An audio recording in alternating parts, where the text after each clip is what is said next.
우리는 지난 주일에 마게도냐에서 드로아로 돌아오는 백길에 심한 풍랑을 만나 어려움을 겪었던 바울이 7일 동안 드로아에 머무는 가운데 일어났던 일들을 살펴보았습니다. 주일 저녁 시작된 드로아의 집회에서 바울의 설교는 사도행전의 저자인 누가가 말을 밤중까지 계속하매라고 기록하고 있듯이 좀 길었습니다. 바울의 설교가 너무 오래 계속되자 창문을 열고 걸터 앉아서 졸던 유두고가 잠이 들었다가 그만 3층 누에서 떨어져 죽는 사건이 일어났습니다. 당시 상황을 우리는 넉넉히 짐작해 볼 수가 있습니다. 모두가 집중해서 바울의 설교를 듣고 있는데 갑자기 쿵 하고 누군가가 떨어지는 소리가 납니다. 여기저기서 비명 소리가 들려옵니다. 은혜롭던 분위기는 삽시간에 능랭해지고 조금 전까지의 흐름을 완전히 집어삼켜버리고 맙니다. 비통함과 슬픔과 분노가 모든 분위기를 삼키고 있습니다. 한때 발랄했던 청년이 죽었습니다. 모든 것이 끝입니다. 죽음이란 것은 끝났다 이 말입니다. 그런데 그 순간 죽음의 그림자에 드리워서 슬퍼하며 통곡하는 사람들을 향해서 바울의 강력한 선포가 들려옵니다. 떠들지 말라, 생명이 그에게 있다. 이 말 다시 말하면 슬퍼하지 말라, 절망하지 말라, 생명이 그에게 있다, 이 말씀인 것입니다. 바울은 죽은 유두고의 생명이 아니라 그 너머에서 임하시는 주님의 생명을 보았고 믿었습니다. 그리고 유두고는 정말 살아났고 그로 인해서 많은 사람들이 위로를 받았습니다. 그러므로 우리는 이런 현실 앞에서 절망하거나 낙심하지 말고 그 너머에서 역사하시는 주님의 생명을 믿어야만 합니다. 오늘 본문의 말씀을 준비하면서 드로아라는 지역에 대해서 좀 더 알고 싶었습니다. 드로아라고 말하면 잘 모르겠지만 트로이 목마에 대해서는 아마 다 알고 계실 것입니다. 그 트로이를 성경에서는 드로아라고 표현을 하고 있습니다. 그러니까 트로이 목마가 있는 도시, 그 트로이를 성경에서는 드로아라고 기록을 하고 있다는 것입니다. 이 드로아는 한때 로마 제국을 통일했던 콘스탄티누스 황제가 동로마 제국의 수도로 삼으려고 했을 정도로 에게를 사이에 두고 유럽 대륙과 아시아 대륙을 이어주는 중요한 항구 도시였습니다. 지정학적인 이점으로 인해서 이 드로아는 2000년 전 바울 당시에도 경제적인 번영을 구가하는 대도시였습니다. 그렇지만 2000년이 지난 오늘날에는 폐허 속의 돌더미로만 존재하고 있습니다. 우리가 앞에 사진에서 볼 수가 있듯이 폐허 속의 돌더미, 누런 갈대에 파묻혀 있는 그 돌더미들은 인생의 덧없음을 말해주고 있습니다. 사람들이 주춧돌과 성벽을 놓고 세운 돌들은 그대로 있는데 그곳에 집을 짓고 성벽을 세우고 그 속에서 윗세를 부리며 살았던 사람들은 아무 흔적도 없이 한 줌의 흙으로 다 사라지고 없습니다. 앞으로 또다시 2000년의 세월이 지난다라고 해도 비록 폐허 속일 망정 그 돌더미들은 그때에도 그대로 남아 있을 것입니다. 그 돌들에 비한다면 우리 인간은 얼마나 하찮고 덧없는 존재들입니까? 폐허 속에 버려진 돌더미보다 못한 존재인 인간이 대체 무엇을 내세우고 자랑할 것이 있겠습니까? 인간이 육체의 생명만을 목적으로 삼고 살아간다면 인간의 생명은 나이가 들수록 쇠퇴가기에 인간은 서글픈 존재요 결국은 폐허 속에 버려진 돌보다도 못한 한 줌의 흙으로 소멸해버리고 말 것입니다. 그보다 더 허무한 존재가 어디에 있겠습니까?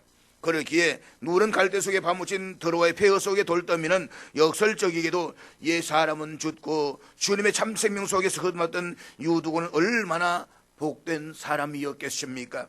나아가 폐허 속에 버려진 돌더미보다도 못한 존재인 우리들에게도 유두고를 새롭게 살려주신 주님의 영원한 참 생명이 임하여 계신다라는 사실이 또한 얼마나 큰 은총입니까? 그러므로 참 생명이신 주님 안에서 매일매일의 삶을 살아가고 이후 우리의 육체가 한 줌의 흙으로 소멸될지라도 주님이 계시는 천국에서 영원한 생명을 살아가는 구원받은 은혜를 감사하고 찬송하는 저와 여러분 될 수 있기를 주의 이름으로 축복합니다. 7일 동안 더로아에서 머물렀던 바울은 그곳에는 믿음의 형제들과 함께 주일 밤 첫 예배이자 마지막 예배를 드린 후에 계획했던 대로 월요일 아침에 더로아를 떠났습니다. 그 이후의 일정을 본문 13절이 전해주고 있는데 우리 다 같이 읽도록 하겠습니다. 우리는 앞서 배를 타고 아소에서 바울을 태우려고 거리로 가니 이는 바울이 걸어서 가고자 하여 그렇게 정하여 준 것이라. 더로아를 출발한 바울 일행의 다음 행선지는 앞에 지도에서 볼 수가 있듯이 더로아에서 아래쪽에 있는 아소였습니다. 그 아소를 향하는 그들의 여정은 지금까지와는 전혀 다른 양상으로 전개되었습니다. 바울은 제2차 전도 여행 중에 이 아덴과 고린도를 홀로 찾아갔던 것처럼 그동안 일행 없이 혼자서 여행을 했던 적도 있었습니다. 그렇지만 바울 곁에 일행이 있을 때는 걸어서 가든 배를 타고 가든 바울은 반드시 그 일행들과 함께 움직였습니다. 지금 바울 곁에는 본문이 우리라고 기록하고 있는 일행이 있었습니다. 그러니까 본문을 기록한 누가를 포함해서 기근으로 어려움을 당한 예루살렘 교회를 돕기 위한 구제 헌금을 전달해 줄 마게도냐와 아가야 각 지역의 교회 대표자들이 있었습니다. 그런데 바울은 그 바울을 제외한 그들도 목적지는 아소였는데 그들은 배를 타고 아소로 가고 바울은 일행들과 떨어져서 혼자 아소까지 걸어서 그곳에 있는 일행들과 다시 합류하게 된 것입니다. 그것은 바울의 일행의 의지나 선택이 아니었습니다. 오늘 본문은 이런 바울이 걸어서 가고자 하여 그렇게 정하여 준 것이라고 증언하고 있습니다. 우리말로 정하여 주다 라고 번역된 헬라어는 주장하다 라는 의미와 함께 명령하다, 지시하다 라는 의미를 지니고 있습니다. 바울과 일행은 상하관계가 아니라 주님 안에서 함께 동력하는 관계였습니다. 바울이 그들에게 일방적으로 지시하거나 명령하는 관계가 아니었다는 말입니다. 그래도 바울이 나는 아소까지 걸어갈 것이다, 그러나 여러분은 배를 타고 먼저 아소로 가서 나를 기다리라 라고 명령했다는 것은 무엇을 의미하겠습니까? 당시 평균 수명으로 이때 바울은 이미 인생 노년에 접어든 시기였다라고 했습니다. 인생 노년을 접어든 바울이 아소까지 먼 길을 혼자서 걸어가겠다는데 일행이 알았다라고 걸어가시라고 자신들만 편하게 배를 타고 가겠습니까? 몸도 노쇠하신데 우리와 함께 배를 타고 가자라고 바울을 걷고 만류하지 않았겠습니까? 그래도 바울이 굳이 걸어가겠다라고 한다면 그러면 우리도 같이 걸어가겠다라고 바울을 따라서 나서지 않았겠습니까?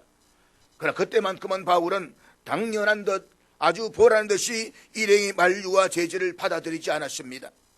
바울은 나는 아소까지 걸어갈 것인즉 여러분 반드시 배를 타고 먼저 가서 기다리라 라고 단호하게 명령했다는 것입니다. 더로아에서 아소까지 거리는 적정에 따라서 조금씩 다르겠지만 65km입니다. 인생 노년에 접어든 바울에게 65km의 거리라면 걸어서 최소한 이틀 이상을 필요로 하는 거리였습니다. 그것은 또한 최소한 하루 이상을 필요로 하는 거리였습니다. 또 이것은 어떤 의미에 있어 가지고 길에서 노숙해야 했음을 뜻하기도 합니다. 그 먼 길을 노년의 바울이 혼자서 걸어갑니다. 앞에 있는 것이 바로 우리가 지도인데 보게 되면 더로아에서 아소까지 배를 타고 쭉 둘러가지만 지도로 쭉 질러가면 바로 갈 수가 있는데 산악지대다 보니까 이 길을 따라가게 되면 약 65km 정도 된다라고 말합니다.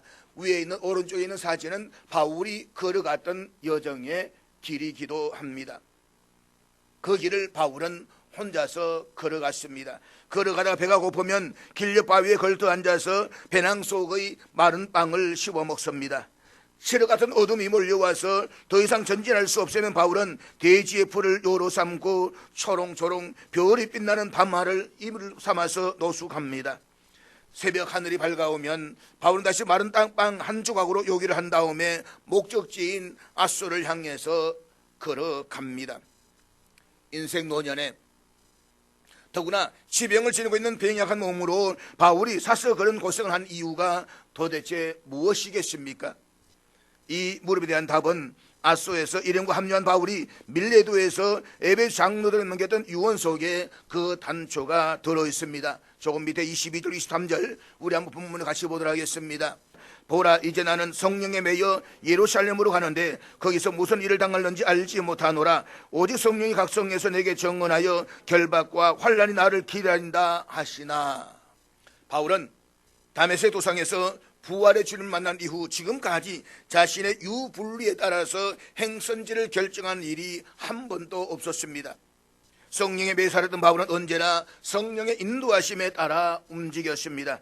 앞서 3절에서 살펴보았듯이 바울이 고린도에서 제3차 전도 여행을 매듭짓고 고린도를 떠나려고 했을 때에 바울의 본래 의도는 분명히 배를 타고 예루살렘으로 가서 구제 헌금을 전달해 준 이후에 일단 자신의 목회 본거지인 수리아 안디옥으로 귀환하는 것이었습니다.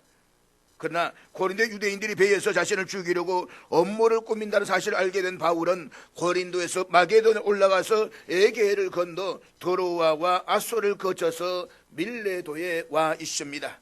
그런데 바울이 밀레도에서 이제 나는 성령에 매여 예루살렘에 간다라고 증언하고 있습니다. 분명히 그는 수리아 안디옥으로 가야 된다라고 말해야만 합니다. 그런데 오늘 여기에서는 나는 예루살렘으로 간다라고 말하고 있는 것입니다. 마게도를 돌려서 오는 동안에 이번 여행의 목적지가 수리아의 안디옥에서 예루살렘으로 바뀐 것입니다. 그리고 바울은 에베소 장로들을 계속해서 이렇게 증언합니다. 오직 성령이 각 성에서 내게 증언하여 결박과 환란이 나를 기다리신다 하나. 바울은 고린도에서 마게도냐를 우회하면서 자신의 복음을 전거했던 베레아와 데살로니가 빌립보를 차례대로 거쳐갔습니다. 그렇게 각 성을 지나칠 때마다 성령께서 바울에게 네가 예루살렘으로 올라가면 너를 기다리는 것은 영광의 면류관이 아니라 결박과 환란이다 라고 계속해서 예고해 주셨다는 것입니다.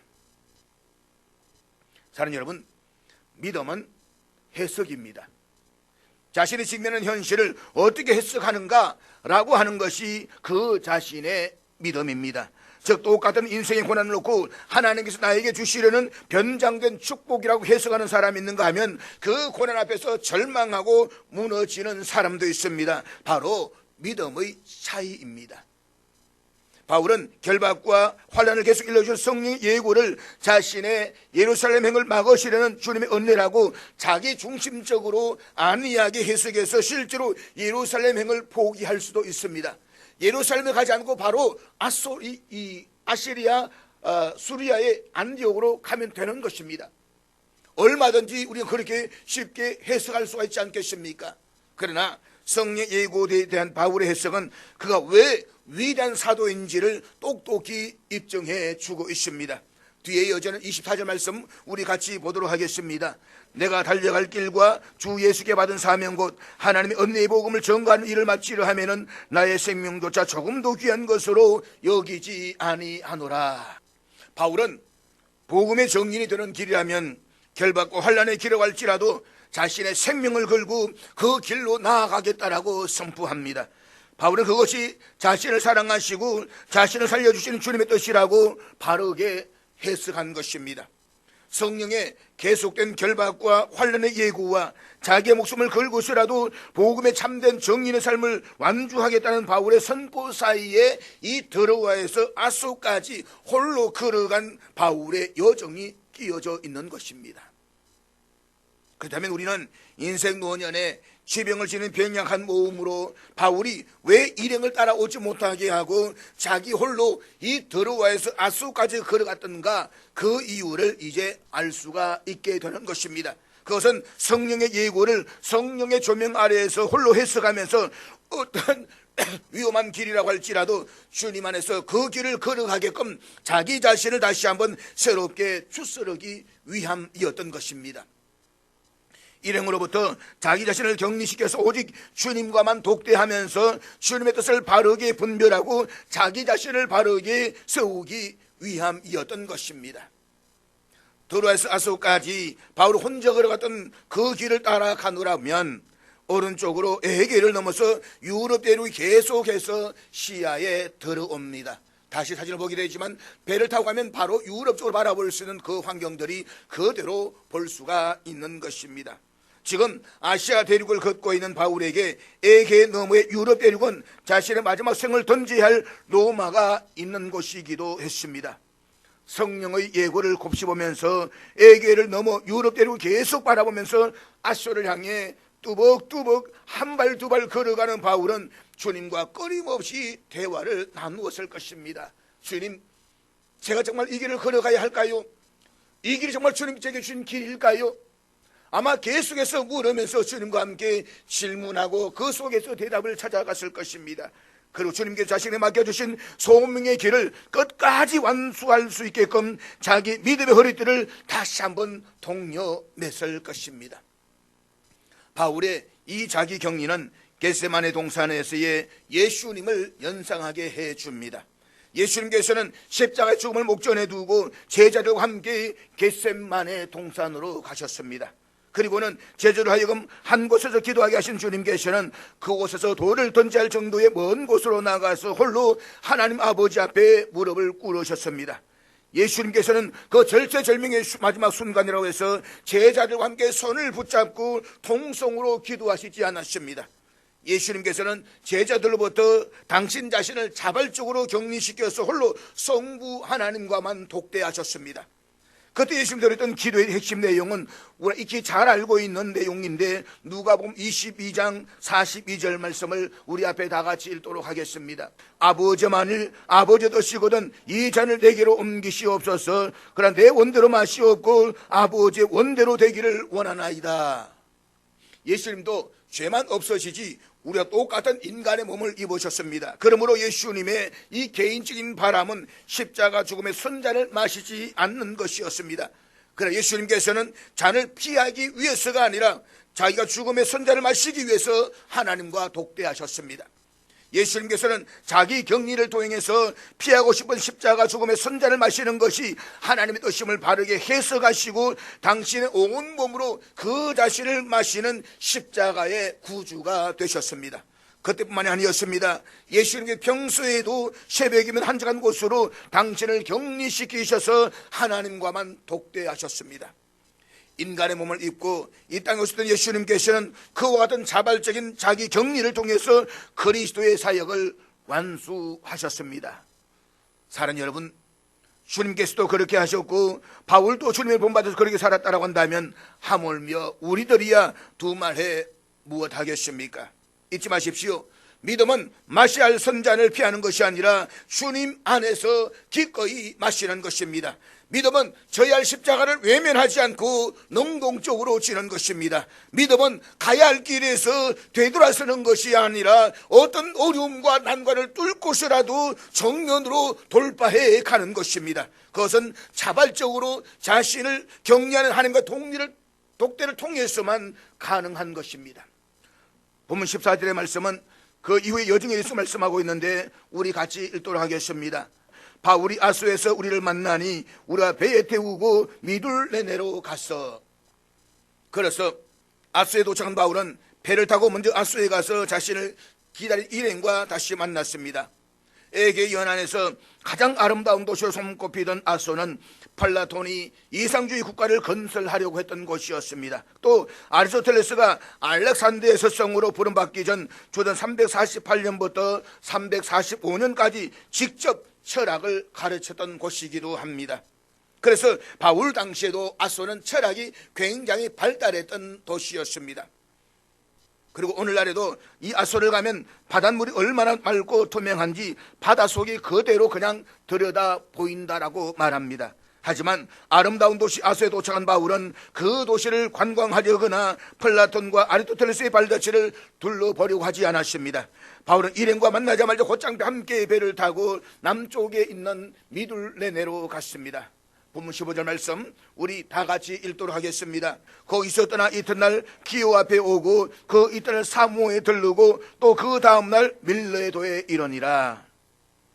우리 앞에 지도를 보면서 볼 수가 있는 것처럼 미둘레네에서도 바울 일행은 다시 배를 타고 계속 남진해서 기오와 사모를 거쳐서 아소를 출발한 지 나흘 만에 더러워에서 250여 킬로미터 떨어져 있는 밀레도에 도착했습니다. 밀레도는 지도에서 볼 수가 있듯이 에베소의 아래쪽 남쪽으로 45km 지점에 위치한 곳에 있는 거대한 항구 도시였습니다. 우리가 잘 알듯이 에베소는 바울이 3년 동안 머물면서 그곳에 있는 사람들에게 복음을 전했던 도시였습니다. 누구보다도 애정이 많았던 도시, 누구보다도 정을 많이 투자했던 도시가 에베소였습니다. 사도행전 20장 1절에서 에베소를 떠났던 바울이 본문의 시점에 이런 것은 대략 1년의 경과한 이후의 일로 추정이 되고 있습니다. 그렇다면 1년여 동안 보지 못했던 에베소의 믿음의 형제자매들이 얼마나 보고 싶었겠습니까? 그러나 바울은 배를 타고 가면서 3년 동안 목회를 했던 정든 에베소가 그 지척에 있었음에도 불구하고 그냥 지나쳐서 밀레도로 직행했습니다. 그 이유를 본문은 바울이 아시아에서 지체하지 않기 위해서였다라고 밝히고 있습니다. 그로 바울은 될 수 있는 대로 오순절 안에 둘러서 예루살렘 도착하기 위해서였다라고 본문이 정언하고 있습니다. 오순절 안에 예루살렘 도착하기 위해서 바울은 에베소를 그냥 지나쳐서 발걸음을 재촉했다는 것입니다. 본문 16절 말씀입니다. 바울이 아시아에서 지체하지 않기 위하여 에베소를 지나 배 타고 가기로 작정하였으니 이는 될 수 있는 대로 오순절 안에 예루살렘 이르려고 급히 가미르라. 오순절은 유월절과 초막절과 함께 유대 민족의 3대 명절로서 유월절 둘째 날로부터 7주가 지난 날입니다. 이처럼 오순절은 6월절로부터 50일째 되는 날이라고 해서 오순절이라고 불렀고 6월절로부터 7주가 지난 날이라고 해서 77절이라고도 불렀습니다. 그리고 그 띠의 시기가 밀과 보리의 수확기와 겹쳐서 맥추절이라고도 불렀습니다. 그러니까 성경에 이 보면 이 오순절, 77절, 맥추절은 다 같은 한 날, 같은 의미다라고 이해를 하시면 되겠습니다. 앞서 6절에 의하면 바울은 빌립보에서 6월절 이튿날부터 7일간의 무교절을 지냈습니다. 그 이후에 바울은 드로아로 가기 위해서 에게를 건너는데 5일을 소요했고 드로아에서 7일 동안 머물렀습니다. 또 바울이 드로아에서 아소까지 걸어가는데 단 이틀만 소요되었다라고 할지라도 15절에서 정언처럼 아소에서부터 밀레도에 이르기까지 최소한 소요된 나흘을 합치면 드로아에서 밀레도까지 가는데 전체 6일이 걸린 셈이 됩니다.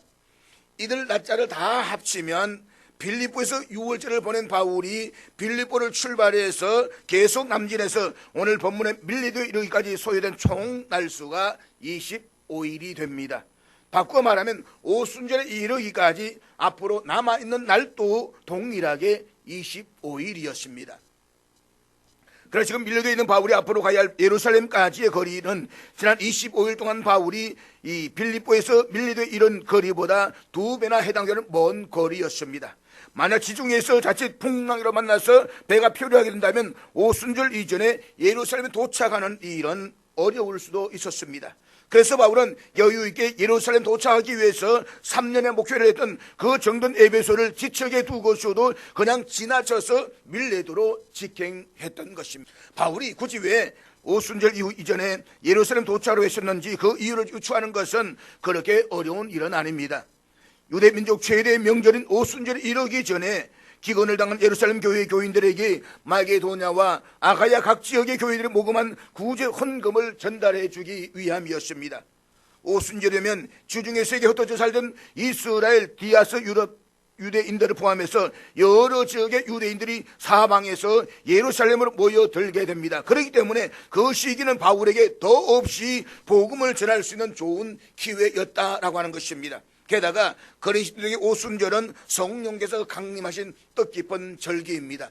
바울에게 오순절은 예루살렘에서 예루살렘 5개 교인들과 함께 성령께서 자신을 통해서 이방세 이방인들에게 어떻게 역사하셨는지를 나눌 수 있는 가장 좋은 기회였고 복음을 전할 수 있는 기회였습니다. 그러나 그보다 더 중요한 이유가 있었습니다. 바울은 자신을 격리시켜서 하나님과 독대했던 시간을 통해서 제3차 전도 여행의 최종 목적지가 예루살렘임을 확인했습니다. 자신의 제3차 전도 여행의 목적지가 예루살렘임을 확인한 이상 바울은 한순간도 지체할 수가 없었습니다. 바울에게 남아있는 것은 자신이 가야 할 예루살렘을 향해서 지체 없이 계속 나아가는 것이었습니다. 고린도를 출발할 때에 본래 바울의 계획은 수리아의 안디옥으로 기원한 것이었습니다. 그렇지만 성령 안에서 예루살렘이 제3차 전도 여행의 최종 목적지임을 확인한 바울은 이후부터는 수리아의 안디옥은 다시는 언급조차 하지 않습니다. 구체적으로 어떤 결박과 환난을 당하는지 알 수 없지만 바울은 주님의 뜻에 따라서 자신이 갈 예루살렘을 향해서 지체 없이 나아가려고 했습니다. 그것이 바울에게 당장의 목표였다는 것입니다. 바울은 지금 다른 사람들보다 한 발 앞서서 신규 사업에 투자하기 위해서 서둘러 예루살렘으로 올라가는 것이 아니었습니다. 바울의 예루살렘 행이 단돈 1원이라도 경제적인 이득을 가져다 주는 것이 아니었다는 말입니다. 미래를 위한 기득권을 보장해 주는 것도 아니었습니다. 성공과 출세를 위한 것은 더더욱 아니었습니다. 예루살렘을 향하는 것은 결박과 환난이 도사리고 있는 위험한 길이었습니다. 그 위험한 길을 정면으로 돌파하기 위해서 바울은 자신의 생명을 걸고 지체 없이 그 길을 가려고 했습니다. 주님에게 자신의 생명을 포함해서 자신의 전부를 드린 사람이 아니고서는 불가능한 결단이었습니다. 사랑하는 여러분, 바울도 우리가 똑같은 성정을 지닌 인간이었습니다. 그런데 도대체 어떻게 바울에게 그런 결단과 실행의 삶이 가능할 수가 있었겠습니까? 그것은 두말할 것도 없이 바울은 자기 경리를 통해서 하나님과 독대하는 사람이었기 때문입니다. 순간순간마다 길을 걸을 때마다 그는 주님과 독대하면서 주님과 이와 나누며 주님의 뜻을 물었던 사람이 바울이었습니다. 그런 점에서 오늘 본문의 말씀 바울은 우리들의 몇 가지 중요한 교훈을 주고 있습니다. 첫째, 자기 경리를 통해서 하나님과 독대하면서 살아가는 사람만이 세상에 참된 그리스도인으로서 살아갈 수 있는 용기를 견지할 수가 있다는 것입니다. 바울은 이미 투옥과 태형과 퇴를 여러 차례 당한 경험이 있습니다. 처음에는 뭣도 모르고 당한다고 말하지만 그런 끔찍한 일을 한 번에 당해본 사람은 두 번 다시 그런 일을 당하고 싶어 하지 않습니다. 그것이 얼마나 두렵고 몸소리치는 일인지 자신의 온몸으로 체험한 학습 효과 때문입니다. 체험은 소중한 자산이지만 때로는 공포의 원천이 되기도 하는 것입니다. 지금 바울이 가려고 하는 그 길은 결박과 환난이 도스리고 있는 길입니다. 바울이 또다시 투옥당하고 퇴를 당해야 하는 그 길이란 말인 것입니다. 이미 여러 차례 경험을 했던 바울로서는 어떤 수를 써든 반드시 피하고 싶은 길이었습니다. 또 피해야만 할 길이었습니다. 그런데 바울은 그 길을 정면으로 돌파하기 위해서 자신의 생명을 걸었습니다. 이것은 자기 격리를 통해서 하나님과 독대하는 사람만이 하나님부터 얻을 수 있는 참된 용기였습니다. 용기의 원천이 인간 자신이면 그것은 도리어 자신을 무너뜨리는 만용과 허세에 지나지 않습니다. 오직 하나님으로 비롯된 용기만이 어떤 상황 속에서도 꺾어지지 않는 참된 용기인 것입니다. 사랑하는 여러분, 그리스도인인 우리는 무엇이 참과 거짓인지, 어느 쪽이 정의이고 불의인지 누구보다도 더 잘 알고 있습니다. 그런데도 왜 우리는 하나님의 정의를 쫓아 살기보다는 불의와 더 자주 손을 잡고 살아가는 것입니까? 매사에 참을 추구해야 할 줄을 알면서도 왜 습관적으로 거짓과 타협하면서 살아가는 것입니까? 그것은 두려움과 욕심 때문입니다. 정의와 참을 추구했을 때에 당할지도 모르는 불의와 불편, 또 소외에 대한 두려움과 불안, 그리고 거짓과 부탐으로서 더 많은 유익을 누리는 욕심 때문인 것입니다. 인간 내면에 뿌리를 두고 있는 두려움과 욕심은 인간의 만용과 허세는 절대로 제압할 수가 없습니다. 그것은 하나님께서 주시는 용기로서만 가능하고 그 용기는 하나님과 독대하는 자기 경리를 통해서만 채움을 받을 수가 있습니다. 그리스도인이 세상과 자신을 격리해서 하나님과 독대한다라고 하는 것은 이미 영으로 자기 안에 임재해 계시고 당신의 말씀으로 자신을 품고 계시는 하나님을 재확인하는 것입니다. 생각해 보십시오. 삼위일체 하나님께서 이미 내 안에 임재해 계심을 매일 재확인하고 살아간다라고 한다면 그 하나님을 힘입어서 제압하지 못할 두려움과 욕망이 어디에 있을 수가 있겠습니까? 참된 용기는 우리의 것이 아니라 언제나 우리의 온갖 허물에도 불구하고 여전히 우리를 사랑해 주시는 하나님의 것입니다. 그래서 우리는 하나님과 독대함으로써 하나님 주시는 참된 용기를 날마다 채움받고 살아가야 하는 것입니다. 두 번째 교훈은 자기 격리를 통해 하나님과 독대하며 살아가는 사람의 삶은 결과적으로 이 세상을 새롭게 한다는 것입니다. 바울은 복음을 전하기 위해 온 지중해 세계를 누비고 다녔습니다. 그로 마침내 결박과 환란에 도살하고 있는 예루살렘을 거쳐서 로마 제국의 심장인 로마에서 참수형을 당해 죽었습니다. 그 이유는 단 하나, 복음의 정인, 주님의 정인으로 살아가기 위함이었습니다.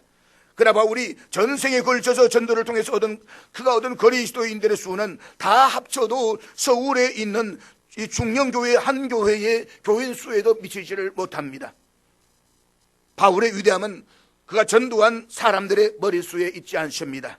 바울의 위대함은 그로 인해서 로마 제국의 역사가 새로워졌고 유럽 대륙의 역사가 새로워졌고 세계사의 물줄기가 새로워졌다는 데에 있습니다.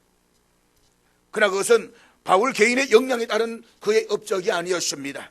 바울이 자신의 생명 포함해서 자신의 전거를 주님께 드렸을 때에 그 바울을 당신의 도구로 삼으신 주님에 의해서 이루어진 생명의 역사였습니다.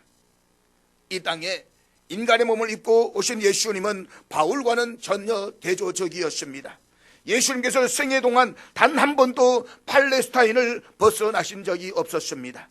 예수님께서는 팔레스타인에서 태어나셔서 팔레스타인에서 사역하시다가 팔레스타인에서 고난을 당하시고 죽으셨으며 팔레스타인에서 부활하시고 성천하셨습니다.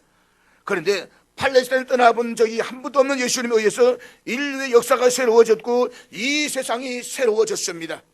예수님께서 당신의 생명을 포함해서 당신의 전부를 성부 하나님께 드렸을 때에 성부 하나님께서 예수님을 통해 친히 역사하신 결과였습니다.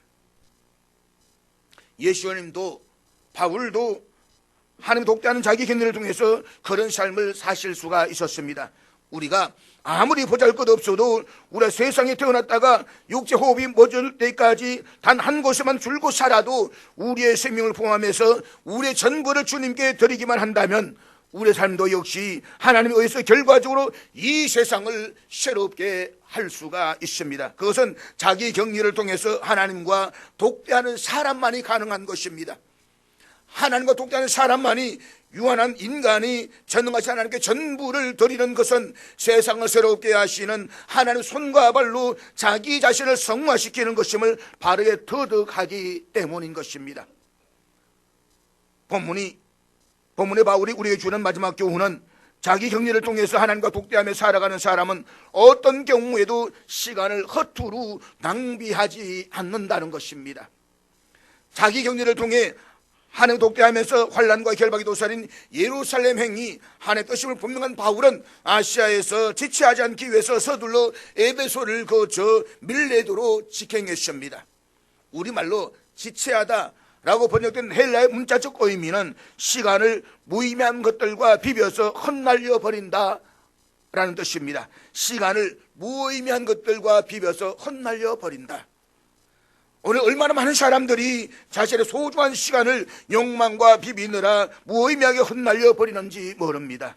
자신의 시간을 태만과 비비느라 헛날려 버리는 사람들도 있고 자신의 시간을 쾌락과 비비느라 무의미하게 헛날려 버리는 사람들도 있습니다.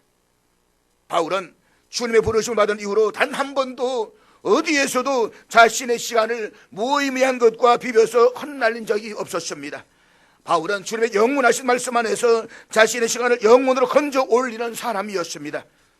이 땅에 살아있는 모든 사람들에게는 하루는 동일한 24시간이 주어져 있습니다. 그러나 동일한 24시간을 무의미한 것과 비벼서 헛날려버리는 사람이 있는가 하면 동일한 그 24시간을 주님 안에서 영원으로 건져 올리는 사람도 있습니다.